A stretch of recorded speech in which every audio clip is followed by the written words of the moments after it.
Hello students, we are studying here subject design of hydraulic structures, and today we will start design and maintenance of canals using tractive force method.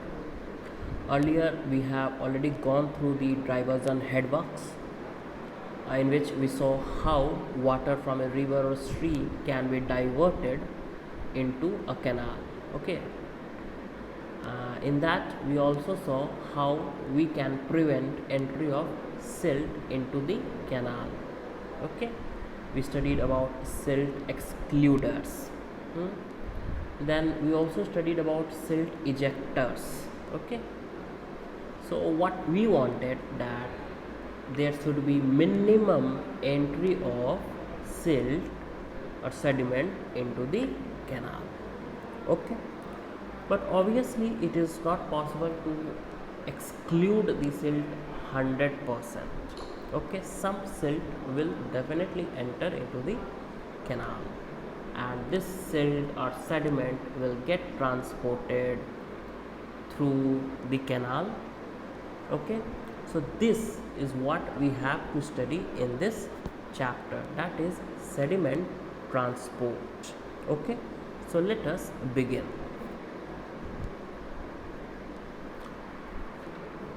Sediment transport and design and maintenance of channels. Okay, first and the foremost thing, let us see what is sediment transport. क्या है ये sediment transport? Okay, whenever water flows in a channel, either natural or artificial, it tries to scour its surface. जब भी पानी का movement channel में होगा, ठीक है, तो स्काउरिंग करने का कोशिश ज़रूर करेगा पानी, अगर उसकी वेलोसिटी पर्टिकुलर वेलोसिटी से ज़्यादा है तो, ठीक है। अब स्काउरिंग के कारण क्या है, silt, gravel, even boulders are detached from the bed और the sides of the channel. ठीक है, जो सिल्ट, ग्रेवल, बोल्डर्स हैं वो क्या होंगे, डिटैच हो जाएंगे बेड ऑफ द चैनल से और डाउनस्ट्रीम के तरफ वो बहते चले जाएंगे। ठीक है, these detached particles are swept downstream by the moving water. ठीक है, इसी को तो हम लोग, इसी फेनोमेना को तो हम लोग बोलते हैं सेडिमेंट ट्रांसपोर्ट। ठीक है, तो अब आपको पता है कि व्हाट इज सेडिमेंट ट्रांसपोर्ट। ठीक है, सेडिमेंट ट्रांसपोर्ट का मतलब क्या है, वाटर के मूवमेंट के कारण बेड ऑफ द चैनल से कुछ सिल्ट, ग्रेवल, बाउल्डर्स डिटैच होकर डाउनस्ट्रीम की ओर मूव करने लगते हैं। ठीक है, और इसी को हम लोग बोलते हैं सेडिमेंट ट्रांसपोर्ट। ओके, आइए अब हम लोग देखते हैं कि जो सेडिमेंट ट्रांसपोर्ट है या सेडिमेंटेशन है या सिल्टिंग जिसको कह लें, इसका क्या इम्पोर्टेंस है, हम लोग इसको क्यों पढ़ें, एक वाटर रिसोर्स इंजीनियर या सिविल इंजीनियर के रूप में हमें क्यों पढ़ना चाहिए। ठीक है, कोई काम भी इसका पड़ता है क्या, आइए देखते हैं। देखिए, let us see first of all canals के केस में। ठीक है, कैनाल के केस में क्या होता है, sedimentation causes large scale scouring and silting of canals. ठीक है, गरखा की ओर, अपने कॉलेज से गरखा की ओर अगर आप बढ़ते हैं तो बीच में एक छोटा सा आपको चैनल मिल जाता है जिसको आप कैनाल बोल सकते हैं। आप देखेंगे कि वहाँ बहुत सिल्टिंग हो रखा है। ठीक है, और उसके ऊपर अब तो खैर वेजिटेशन भी उगाया है ना। तो इस तरह की चीज़ें जब होंगी कैनाल के साथ तो ऑब्वियस सी बात है, वो बहुत अच्छी बात तो है नहीं, है ना। It will lead to economic losses. Okay, देखिए, अगर सिल्टिंग हो रहा है किसी कैनाल में, है ना, तो ऑब्वियस सी बात है कि आपका मेंटेनेंस कॉस्ट भी बढ़ेगा। बढ़ेगा कि नहीं बढ़ेगा, बिल्कुल बढ़ेगा। जितना ज़्यादा सिल्टिंग, अगर आप सिल्टिंग को नहीं हटाएंगे तो ऑब्वियस सी बात है आपका जो वाटर कैरिंग कैपेसिटी है वो कम हो जाएगा, है ना, कैनाल का। तो उसको, सिल्ट को हटाने के लिए आपको ज़्यादा मेंटेनेंस कॉस्ट उठाना पड़ेगा। ठीक है, कुछ केसेस में तो ये भी होता है कि due to heavy silting canal becomes inoperable. इतना ना सिल्टिंग हो गया कि बोले भैया ना, अब कैनाल एकदम ऑपरेबल है ही नहीं, उसमें पानी का फ्लो हो ही नहीं रहा है। ठीक है, इसमें देखिए क्या ह्यूज इकोनॉमिक लॉसेस नहीं है। आपने लाखों करोड़ों रुपया खर्च किए और आपने कैनाल बनाया और सिल्टिंग उसमें हो गया, अब वो ऑपरेबल ही नहीं है, तो हमारे लिए तो बड़ा नुकसान की बात है। ठीक है, तो हमने देखा कि कैनाल्स के केस में अगर सेडिमेंटेशन और सिल्टिंग हो रहा है तो बड़ा नुकसान है भैया। इंपॉर्टेंस तो है सेडिमेंटेशन और सिल्टिंग की पढ़ाई, हमें तो पढ़ना पड़ेगा, समझना पड़ेगा ताकि कैनाल्स को सुरक्षित रख सकें। ठीक है, एक और केस देखते हैं, फ्लड कंट्रोल स्कीम्स। ये क्या है? ये जो फ्लड कंट्रोल स्कीम्स होते हैं ना, it is governed bye peak flood levels. It is governed bye peak flood levels. ठीक है, फ्लड कंट्रोल की कोई भी बात है तो भैया पहले हम जानेंगे कि पीक फ्लड क्या है। ठीक है, कहीं भी किसी भी स्ट्रीम में, रिजर्वायर में, कहीं भी पीक फ्लड क्या है। ठीक है, मैक्सिमम फ्लड वाटर कहाँ तक ऊपर जा सकते हैं। ठीक है, अब ये जो पीक फ्लड लेवल है ये किसके ऊपर डिपेंड करता है? तो ये डिपेंड करता है score and deposition of sediment. ठीक है, फिर से वही आ गया, सेडिमेंट, सिल्टिंग, स्कोरिंग। ठीक है, तो ये इसके ऊपर डिपेंड कर रहा है पीक फ्लड लेवल्स। ठीक है, अब स्कोरिंग है, डिपोजिशन ऑफ सेडिमेंट है, ये क्या करेगा? It leads to change in the bed level. ये बेड लेवल को ही बदल देगा। मतलब देखिए भैया, ऐसा है कि बेड लेवल मानिए ये था हमारा, ठीक है, और पीक फ्लड लेवल ये था। ठीक है, क्या हुआ कि इतना सिल्टिंग हो गया, सेडिमेंटेशन। ठीक है, अब यहाँ पार्टिकल्स पूरा आ गए तो ऑब्वियस ही बात है, यहाँ अगर ये स्थिति है तो ये जो पीक फ्लड लेवल ये भी तो ऊपर चला जाएगा ना। ठीक है, पीक फ्लड लेवल ऊपर चला गया तो ऑब्वियस ही बात है कि फ्लड कंट्रोल स्कीम में आपको बदलाव करना पड़ेगा, क्योंकि पीक फ्लड लेवल चेंज हो गया है ड्यू टू बेड लेवल। ठीक है, आपका फ्लड लेवल बदल गया है। ओके, अभी जो स्काउरिंग और सेडिमेंटेशन और सिल्टिंग हो रहा है, इससे क्या होता है? एक और चीज़, ऑन रिवर बैंक्स, ठीक है, क्रिएट शार्प इरेगुलर कर्व्स। ठीक है, रिवर बैंक्स में सिर्फ और सिर्फ scouring and sedimentation and silting के कारण इरेगुलर कर्व्स फॉर्म हो जाता है। ठीक है, और it increases the flow resistance of the channel. Flow resistance में इंक्रीमेंट आ गया। ठीक है, और ये भी फ्लड लेवल्स को इंक्रीज़ कर देगा सेम डिस्चार्ज के लिए। पहले जितना डिस्चार्ज हो रहा था स्काउरिंग और सिल्टिंग से पहले जितना डिस्चार्ज हो रहा था अभी भी उतना ही डिस्चार्ज है, लेकिन स्काउरिंग और सिल्टिंग के कारण अब फ्लड लेवल बढ़ जाएगा। क्यों? क्योंकि फ्लो रेसिस्टेंस जो है वो बढ़ चुका है। ठीक है, तो हमने देखा, हाँ भैया बिल्कुल फ्लड कंट्रोल स्कीम में भी बड़ा ही इंपॉर्टेंस रखता है sediment transport and silting and scouring वाली बातें, है ना। चलिए, रिजर्वायर का केस देखें, यहाँ क्या है? रिजर्वायर्स एंड रिवर्स देखिए, storage capacity of reservoirs gate reduced by silting, और ऐसा हुआ तो reduction in use and life. मैंने आपको बताया था कि मान लीजिए ये आपका एक डैम है और ये आपका रिजर्वायर लेवल है। ठीक है, अब यहाँ से यहाँ तक आपका उसमें पानी है, लेकिन इतना पोर्शन में अगर सिल्टिंग हो गया है तो ऑब्वियस ही बात है अब पानी का लेवल यहाँ से यहाँ, तो इसकी कैपेसिटी में कमी आ गई कि नहीं आ गई? ठीक है, कैपेसिटी कम हो गया, यही बात की जा रही है। ठीक है, प्रीवियस चैप्टर जब डैम्स हम लोग कर रहे थे उसमें भी हमने इस चीज़ को देखा था। ठीक है, तो अब लाइफ कम हो गया। ठीक है, रिजर्वायर का। रिवर्स के केस में भी आप देखेंगे कि रिवर्स को क्या होता है, नेविगेशन के लिए यूज़ किया जाता है। ठीक है, लेकिन अब सिल्टिंग इसमें हो गया, रिवर्स में भी सिल्टिंग हो गया। अगर आप छपरा से पटना जाते हैं तो गांधी सेतु को पार करते हैं तो बीच में आप देखेंगे कहीं कहीं आइलैंड टाइप बने हुए हैं। ठीक है, द्वीप टाइप बने हुए हैं, तो ऑब्वियस सी बात है कि नेविगेशन में ये सब अच्छी बात नहीं है। ठीक है, तो ये आपका क्लियर डेप्थ को कम कर देगा। ठीक है, और इसके कारण जो शिप्स वगैरह है, बोट वगैरह है, उनको ट्रैवल करने में थोड़ा दिक्कत आ सकता है। ठीक है, तो हम देख रहे हैं कि रिजर्वायर की बात करें या रिवर की बात करें, फ्लड कंट्रोल स्कीम की बात करें, या फिर हम बात करें कैनाल्स की, कहीं भी अगर सेडिमेंटेशन, सिल्टिंग, स्कोरिंग हो रही है तो हमें थोड़ा नुकसान उठाना पड़ रहा है। ठीक है, इसके लिए ये बड़ा ज़रूरी है कि इसका अच्छे से हम लोग पढ़ाई करें, और जब भी ये सब कैनाल्स वगैरह डिज़ाइन करें तो स्कोरिंग, सिल्टिंग का ध्यान ज़रूर रखें। ठीक है, चलिए, एक टर्म है सेडिमेंट लोड। लोड सेडिमेंट तक तो ठीक था भैया, सेडिमेंट को हम लोग लोड क्यों बोल रहे हैं, एक भार क्यों बोल रहे हैं सेडिमेंट को? तो देखिए, the sediment in canal is a burden to be borne. समझे? It is a burden to be borne, ये एक बर्डन के रूप में है। किसके लिए भैया? Bye the flowing water. जो फ्लोइंग वाटर है उसके लिए एक बर्डन का काम करता है। कौन? सेडिमेंट, है ना। इसीलिए इसको हम लोग नाम दे दिए हैं, क्या नाम दे दिए हैं? सेडिमेंट लोड, एक भार। ठीक है, सेडिमेंट लोड। ठीक है, अब सेडिमेंट लोड भी दो तरह के। बेड लोड क्या हो गए? ऐसे sediment moved along the bed of the channel with occasional jump. जो बेड मूवमेंट उसका हो रहा है। ठीक है, ओकेजनल जंप आ रहा है बीच में, लेकिन मोस्ट ऑफ द टाइम वो थ्रू द बेड ही उसका मूवमेंट हो रहा है। ऐसे सेडिमेंट हम लोग बेड लोड बोलते हैं। सस्पेंडेड लोड क्या है? Material is maintained in suspension due to turbulence of flowing water. ठीक है, और उसका डाउनस्ट्रीम में मूवमेंट एक सस्पेंडेड पार्टिकल के रूप में हो रहा है। ठीक है, सो मेरे ख्याल से bed load and suspended load ये आपका क्लियर है।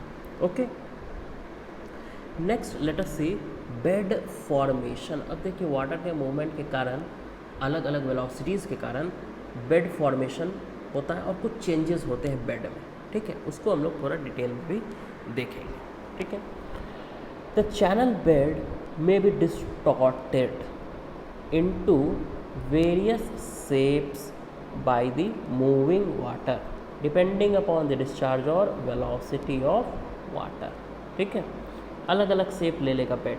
ऑब्वियस सी बात है, हम लोग किस तरह का, अगर कैनाल का केस की बात करें तो किस तरह का जो बेड है उसकी बात करें। ऑब्वियस बात है, it is not about lined, it is unlined, है ना। या फिर रिवर स्ट्रीम जिस तरह के होते हैं, नेचुरल रिवर स्ट्रीम्स। ठीक है, अनलाइंड कैनाल्स। ठीक है, at low velocities the bed does not move at all. अगर छोटा वेलोसिटी है, कम वेलोसिटी, तो बेड में कोई मूवमेंट नहीं है। ठीक है, बेड मूवमेंट मतलब पार्टिकल्स जो है, ठीक है, उसमें कोई मूवमेंट नहीं है। But it goes on assuming different shape as velocity. जैसे जैसे आप वेलोसिटी को बढ़ाएंगे तो अलग अलग शेप ले लेगा। ऐसा है क्या? देख लेते हैं, चलिए कौन कौन सा शेप आता है भैया। तो देखिए हमारा क्या है, हमने ऐसा किया है कि फाइन सैंड ले लिया है। ठीक है, फाइन सैंड का मतलब लेसर दैन 2 mm डायमीटर। जो चैनल बेड है वो इसी सैंड से बना हुआ है, फाइन सैंड से। ठीक है, और velocity is gradually increase. Velocity को हम लोग धीरे धीरे बढ़ा रहे हैं, तो क्या होगा उसी को हमें देखना है। स्टेप बाय स्टेप देखते हैं। Number 1, threshold stage of motion. Number 1 is threshold stage of motion. Threshold stage of motion का यह मतलब है, sediment load comes just at the point of motion with the increasing velocity. Velocity हम बढ़ा रहे हैं धीरे धीरे धीरे धीरे, just at the point of motion आए हैं। ठीक है, उसी को बोलते हैं threshold stage of motion. Okay, इसको आगे थोड़ा डिटेल में हम लोग और देखेंगे थ्रेशोल्ड स्टेज को। ठीक है, सेकेंड है formation of ripples of saw tooth type. जब आप वेलोसिटी को और बढ़ाएं, फर्दर इंक्रीज करें, तो bed develops ripples of saw tooth type. Saw tooth मतलब समझ रहे हैं ना।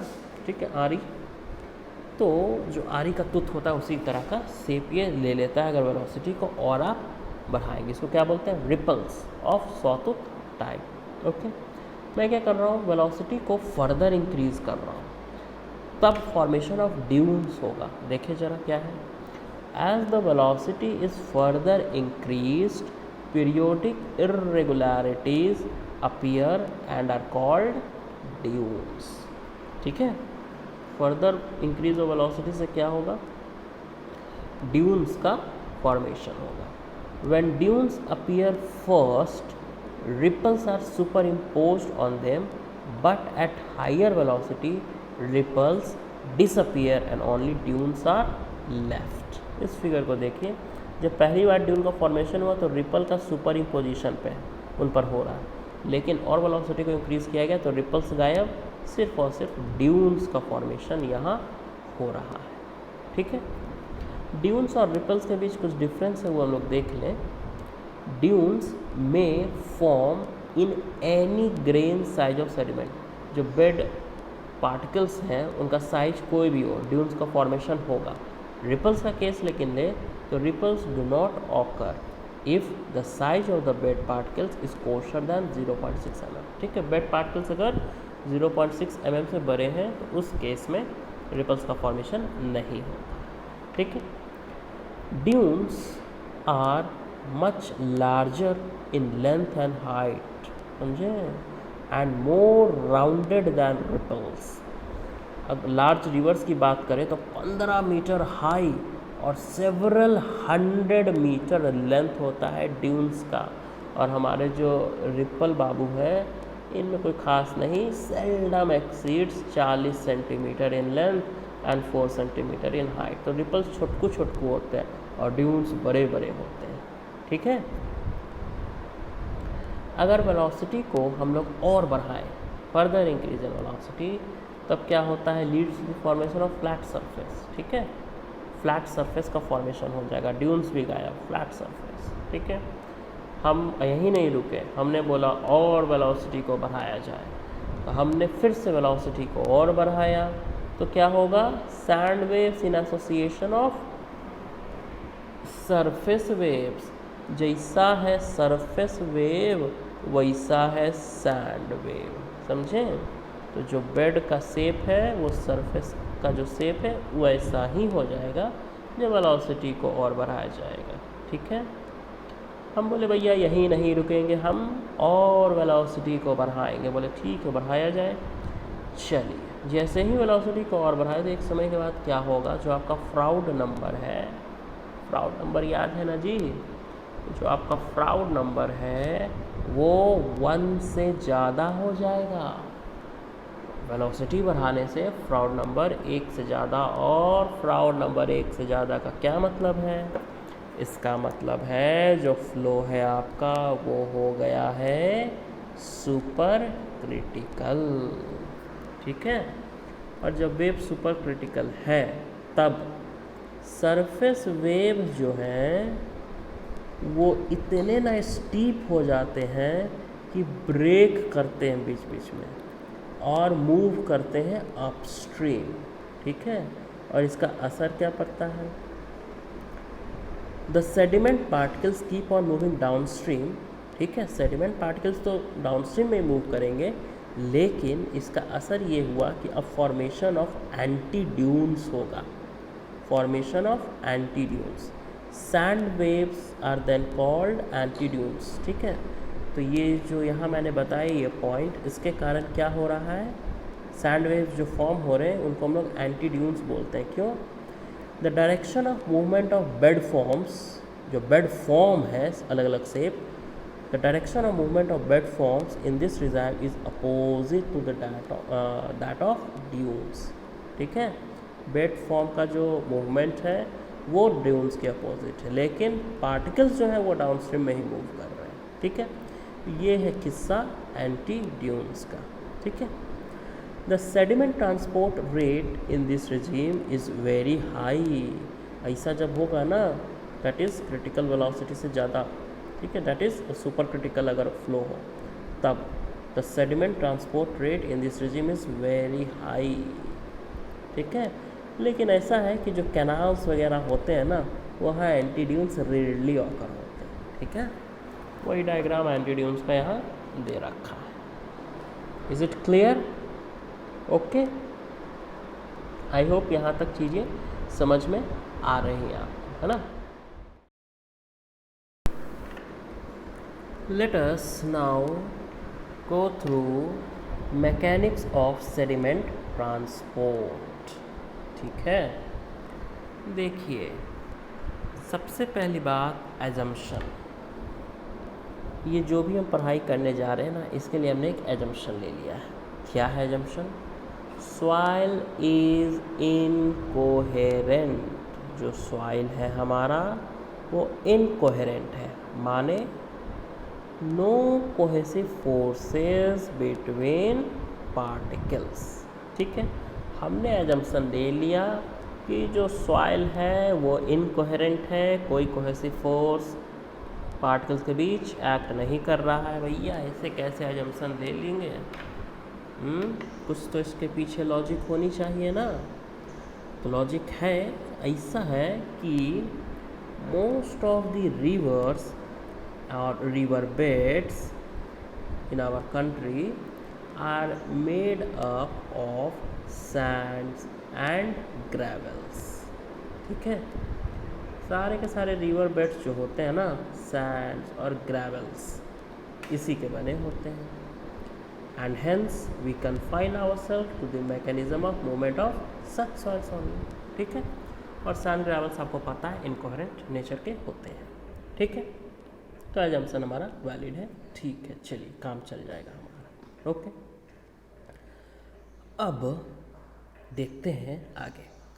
The basic mechanism behind the phenomenon of sediment transport is the drag force exerted by the water in the direction of flow on the channel way. मतलब जो fundamental एकदम basic mechanism जो है वो यही है कि पानी का मूवमेंट हो रहा है डाउनस्ट्रीम की ओर, तो उस मूवमेंट के कारण जो पानी है, वाटर है, वो एक ड्रैग फोर्स लगाएगा बेड पर, साइड्स ऑफ द चैनल के ऊपर. ठीक है, okay. This force which is a pull of water on the wetted area. Wetted area मतलब जहाँ तक पानी है. ठीक है, this force which is a pull of water on the wetted area is known as, क्या नाम है इसका, इसको हम लोग बोलते हैं ट्रैक्टिव फोर्स या फिर शियर फोर्स या फिर drag force.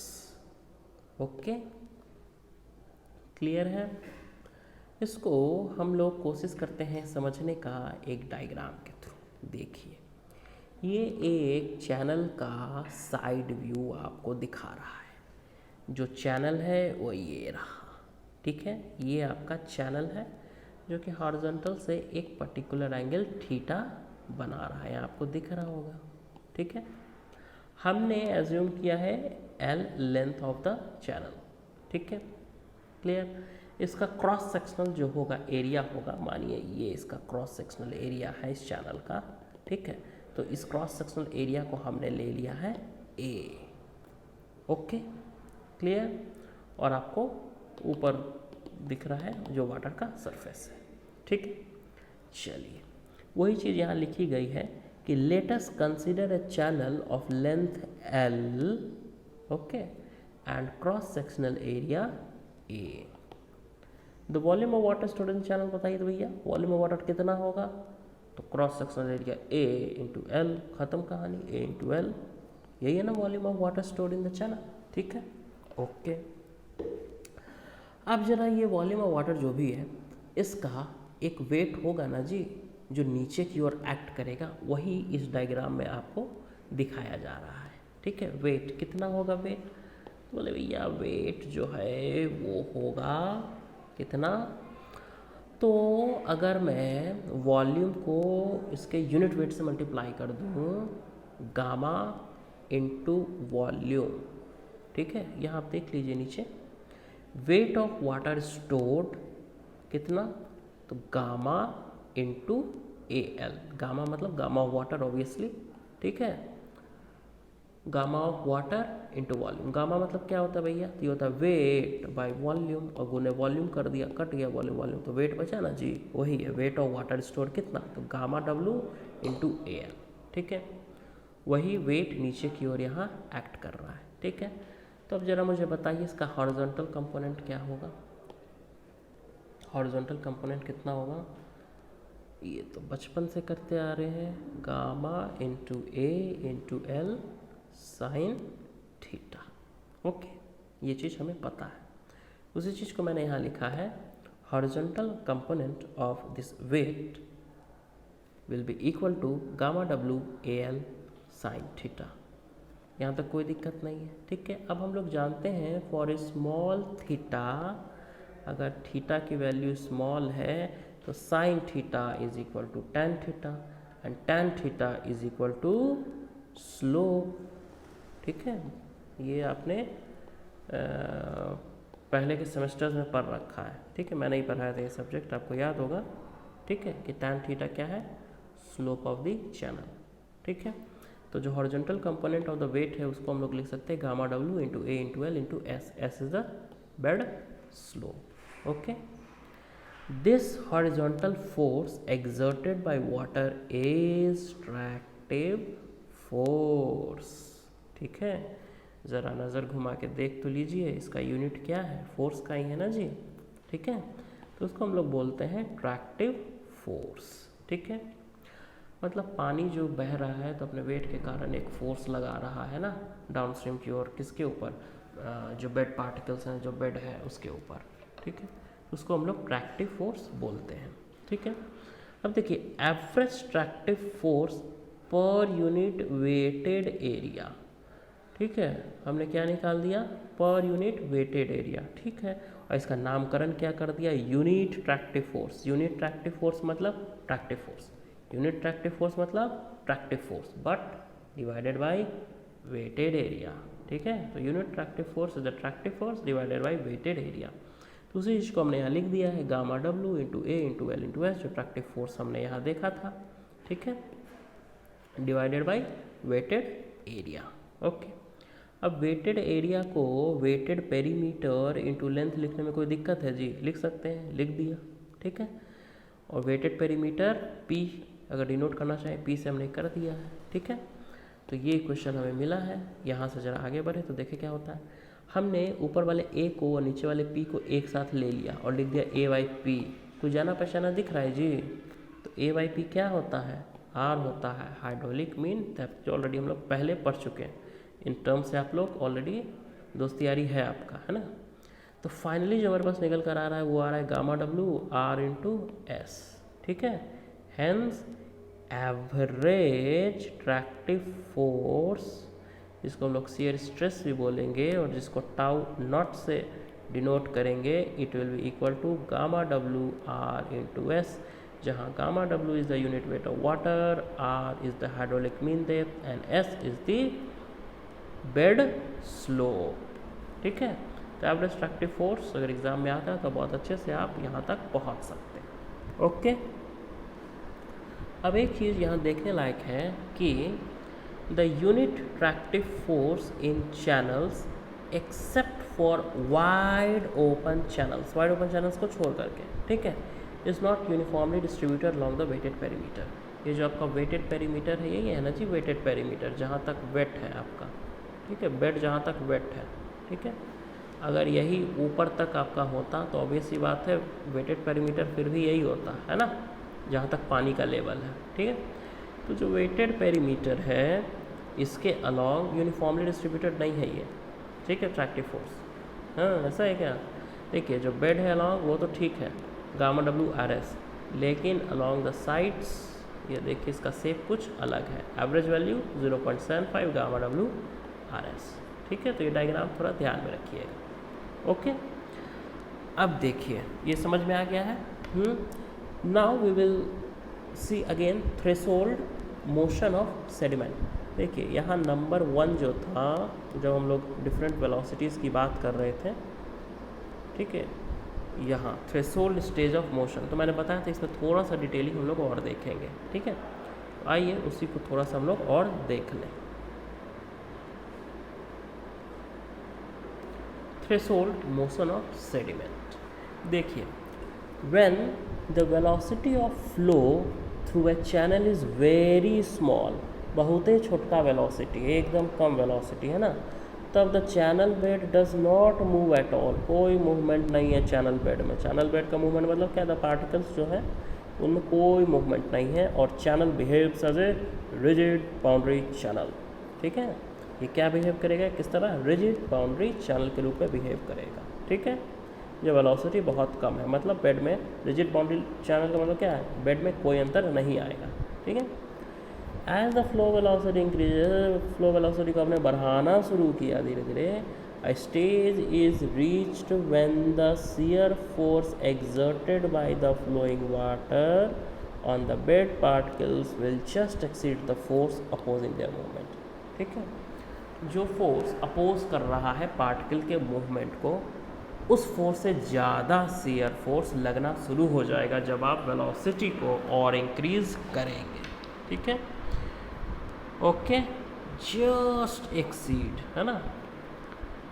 Eight this stage a few particles on the bed will just start moving intermittently, this condition is called incipient motion condition, या फिर क्रिटिकल कंडीशन, या फिर थ्रेशोल्ड पॉइंट। ठीक है, वेलोसिटी कम है, कोई मूवमेंट नहीं है वेट पार्टिकल्स का, वेलोसिटी को आप बढ़ा रहे हैं, एक ऐसा समय है कि वेलोसिटी एक पर्टिकुलर वेलोसिटी पे जस्ट मूवमेंट शुरू हुआ है, उसी को तो थ्रेशोल्ड पॉइंट बोल रहे हैं ना।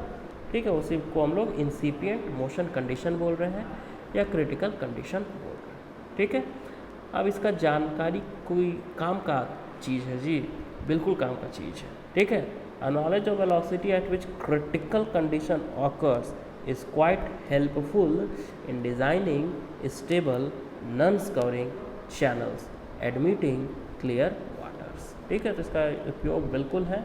ठीक है, कि किस वेलोसिटी में वो बेड मोशन शुरू हो जा रहा है। ठीक है, सो आई होप आपको आज के क्लास में ये सारी चीज़ें समझ में आई होंगी। ठीक है, तो sediment transport is a topic जो हमने शुरू किया है। ठीक है, और we have completed a portion of it, है ना। So that's it for the class today, and in this video we will cover this much only. Okay, we will meet again in our next class. Thank you very much, students.